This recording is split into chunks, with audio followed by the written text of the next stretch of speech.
Alright, here's one for John Curtin, the pisshead that saved Australia.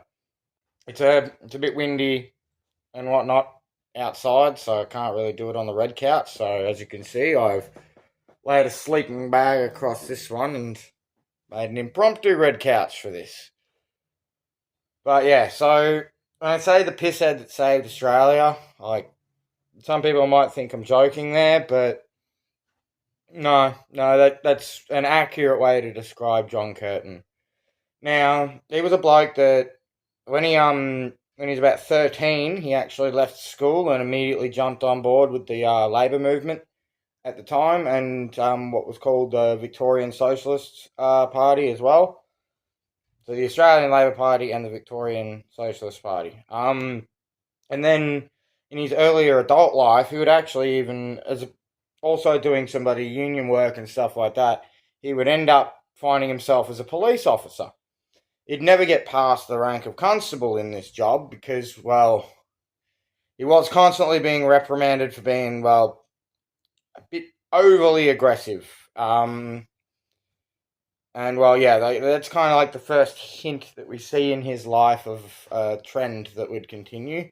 Not the aggressive part, but the fact that he did have problems with alcohol for the most part of his life.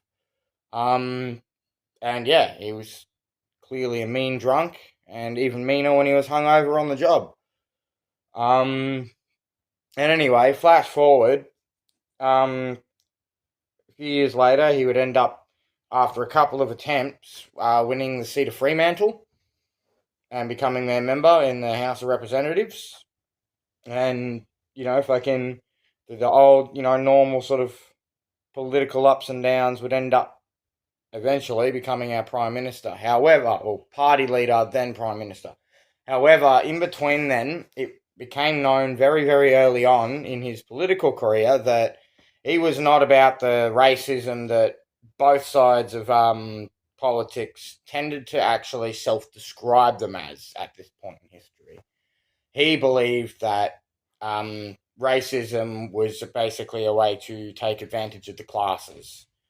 Like if you force racism to be an issue, and if you've got these people that self-identify as racists, then you're going to have, the classes just fighting each other instead of fighting the rich cunts, which ain't that funny that history repeats itself.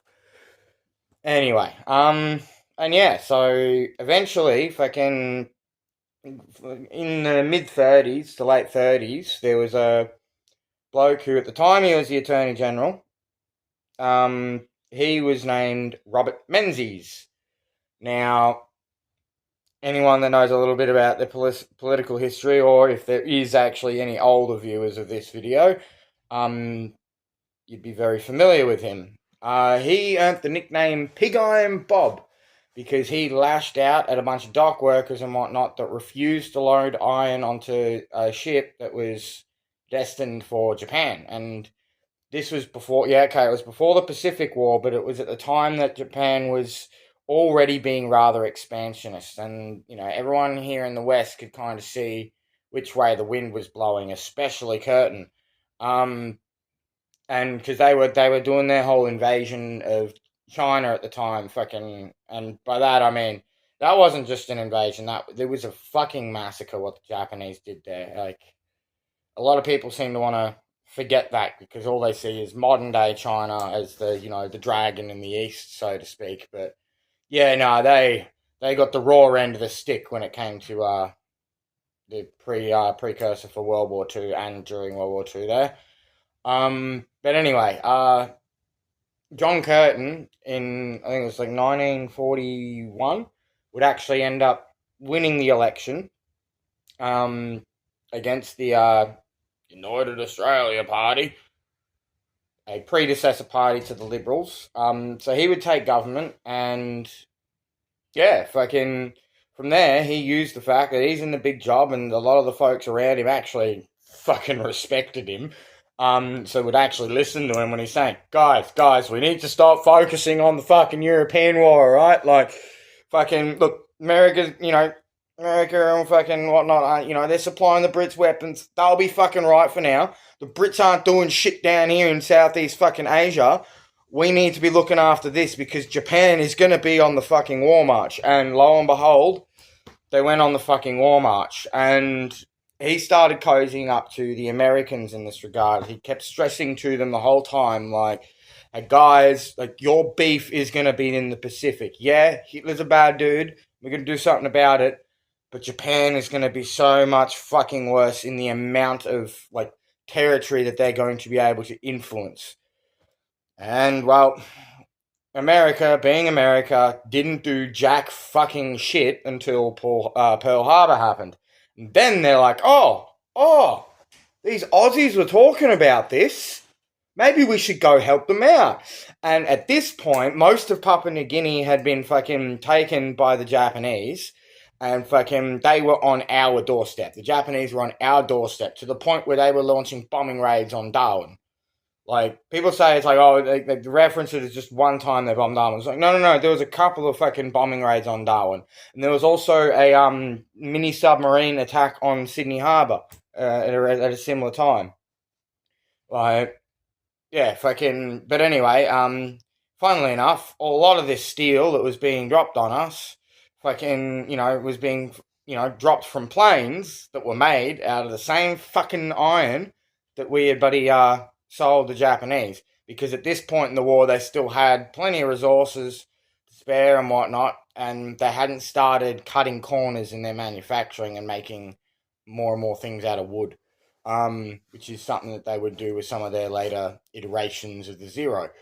And well, maybe not the Zero, I don't think it was. I think it was the other plane. But yeah, they started cutting corners eventually because they were just running out of resources and they were on the back foot once America actually did finally decide to pull the fucking thumb out of their ass and actually do something.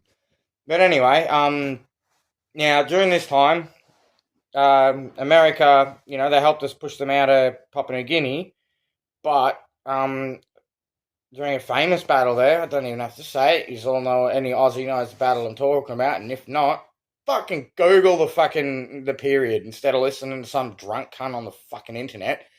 Anyway, during this battle, the Australians had done most of the legwork and whatnot, and the American General bloody MacArthur bloke, he decided, no, we're gonna get the Aussie troops to pull out, and America's gonna come in and finish the job, because he wanted to take the credit for it. He wanted to be America's win, not Australia's win, or a joint win. He didn't like the idea that we were equal partners in this. He wanted to be the big dog, right? It's like, yeah, they had our backs, but I'll get to that in a second. So anyway, they turned around and fucking fucked it up so bad that the Americans ended up having to call back the Australians that had done most of the work there. Fucking, and, well, yeah, fucking turned around and finished. The Aussies ended up finishing the job anyway. And at this point, Curtin, again, with that epic ability that he has of going like this, he could see which way the wind was blowing yet again. And so what he did is he hashed out an agreement with a few of the other territories and with New Zealand for a post-war agreement to limit the amount of American expansion in the Pacific, or south of the equator more specifically, because he was really worried that, with especially how anti-imperialist John Curtin was, he was really fucking worried that America was going to become the next big fucking empire after the war. And then yeah, fucking, I think it was the Battle of Balikpapan or something like that. The Aussies were fighting. It was like the last battle that we actually had with the Japanese before they surrendered, before America dropped the sun on them all. Yeah, John Curtin would actually pass away at the lodge. He had heart disease and stuff like that, and at the time, the understanding of it isn't really there. They just kind of put it down to a self-sacrificing toll on his body for, basically keeping the whole shit show that was our government together throughout World War Two.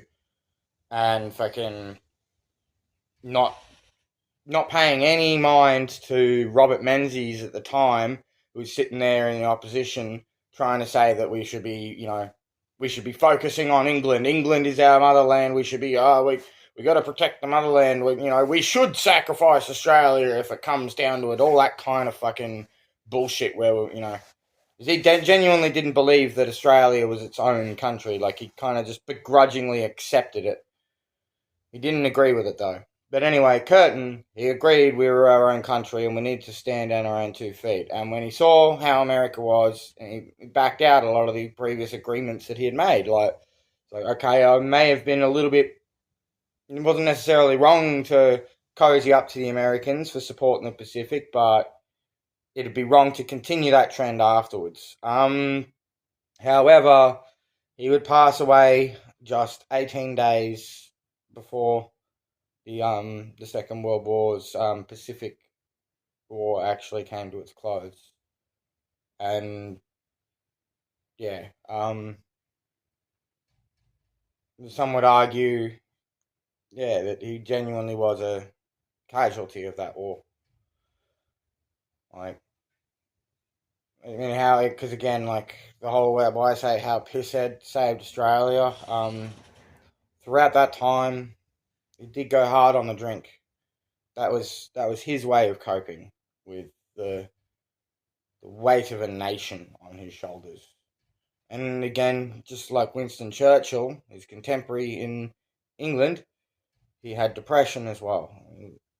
He was constantly fighting that black dog. Yeah, like, and eventually, fucking, he'd be succeeded by some dude for like a day or two, and then Chifley would replace him, who basically he had the tough job of the after war cleanup, so to speak, of the trashing of the economy that happens to any country engaged in a war.